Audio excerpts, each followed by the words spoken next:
ഒരിക്കൽ ബുദ്ധൻ ഒരു വൃക്ഷച്ചുവട്ടിൽ ധ്യാനിച്ചുകൊണ്ടിരിക്കുകയായിരുന്നു. പെട്ടെന്ന് അവിടേക്ക് കോപാകുലനായ ഒരു ധനികൻ കടന്നുവന്നു. എന്നിട്ട് ബുദ്ധനോട് വളരെ മോശമായി സംസാരിക്കുവാൻ തുടങ്ങി. ധനികൻ മനസ്സിൽ വിചാരിച്ചിരുന്നത് ബുദ്ധനും അതേ രീതിയിൽ തന്നെ സംസാരിക്കുമെന്നാണ്. എന്നാൽ ധനികൻ അത്ഭുതപ്പെട്ടുപോയി. കാരണം ബുദ്ധന്റെ മുഖത്ത് യാതൊരു ഭാവവ്യത്യാസവും പ്രകടമായിരുന്നില്ല. ധനികന് ദേഷ്യം കൂടി വന്നു.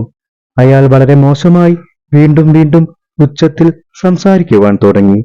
എന്നിട്ടും ബുദ്ധൻ നിർവികാരനായി തുടർന്നു. ധനികൻ മോശമായ സംസാരം തുടർന്നുകൊണ്ടേയിരുന്നു. ഇതുകണ്ട ബുദ്ധന്റെ മനസ്സിൽ അയാളോട് സഹതാപം മാത്രമാണ് തോന്നിയത്. ധനികൻ എത്രത്തോളം മോശമായി പെരുമാറാൻ കഴിയുമോ അത്രത്തോളം മോശമായി തന്നെ തുടർന്നുകൊണ്ടേയിരുന്നു. കുറച്ചു സമയം കടന്നുപോയി. ധനികൻ തോൽവി സമ്മതിച്ചു. കുറച്ചുനേരം മിണ്ടാതെയിരുന്നതിനു ശേഷം വളരെ ശാന്തനായി ധനികൻ ബുദ്ധനോട് ചോദിച്ചു, ഞാൻ ഇത്രയും മോശമായി പെരുമാറിയിട്ടും താങ്കൾ എന്താണ് എന്നോട് ദേഷ്യപ്പെടാത്തത്? ബുദ്ധൻ ഒന്ന് പുഞ്ചിരിച്ചു. എന്നിട്ട് പറഞ്ഞു, അല്ലയോ സഹോദര, താങ്കളുടെ മോശമായ പെരുമാറ്റം ഒരു തരി പോലും എന്നെ ബാധിച്ചിട്ടില്ല. കാരണം എന്റെ മനസ്സ് അത് സ്വീകരിക്കാൻ തയ്യാറല്ലായിരുന്നു.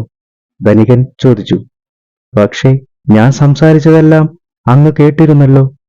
ബുദ്ധൻ പറഞ്ഞു, താങ്കളുടെ പെരുമാറ്റത്തിൽ നിന്നും എനിക്കൊന്നും തന്നെ കിട്ടാനില്ല. പിന്നെ എന്തിനാണ് ഞാനത് കേൾക്കേണ്ടത്? ഇതെല്ലാം കേട്ട് ധനികൻ അമ്പരന്നു. ബുദ്ധന്റെ ശാന്തമായ പെരുമാറ്റം ധനികനെ അസ്വസ്ഥനാക്കി. ധനികനെ നോക്കി ബുദ്ധൻ പറഞ്ഞു, നീ നിന്നോട് തന്നെയാണ് മോശമായി പെരുമാറിയത്. ധനികൻ ചോദിച്ചു, അതെങ്ങനെ ശരിയാകും? ഞാൻ നിങ്ങളോടാണ് അത്തരത്തിൽ പെരുമാറിയത്, അല്ലാതെ എന്നോടല്ല. ബുദ്ധൻ വിശദീകരിച്ചു, പ്രിയപ്പെട്ട സഹോദര, നിങ്ങൾ നിങ്ങളുടെ കയ്യിലുണ്ടായിരുന്ന കുറച്ചു നാണയങ്ങൾ മറ്റുള്ളവർക്ക് നൽകുന്നതായി കരുതുക. പക്ഷെ അവർ അത് സ്വീകരിച്ചില്ല. അങ്ങനെയാണെങ്കിൽ നിങ്ങളുടെ പക്കൽ തന്നെയല്ലേ ആ നാണയങ്ങൾ വീണ്ടും ഉണ്ടാവുക? ധനികൻ അത് ശരിവച്ചു. അർത്ഥവത്തായ പുഞ്ചിരിയോടെ ബുദ്ധൻ പറഞ്ഞു, അതുതന്നെയാണ് താങ്കൾ എന്നോട് മോശമായി പെരുമാറിയപ്പോഴും സംഭവിച്ചത്. ധനികൻ കുറച്ചുനേരം നിശബ്ദനായി നിന്നു. പിന്നീട് തന്റെ പ്രവൃത്തിയിൽ ലജ്ജിച്ച് തല താഴ്ത്തി. തന്നോട് ക്ഷമിക്കണമെന്ന് ധനികൻ ബുദ്ധനോട് യാചിച്ചു.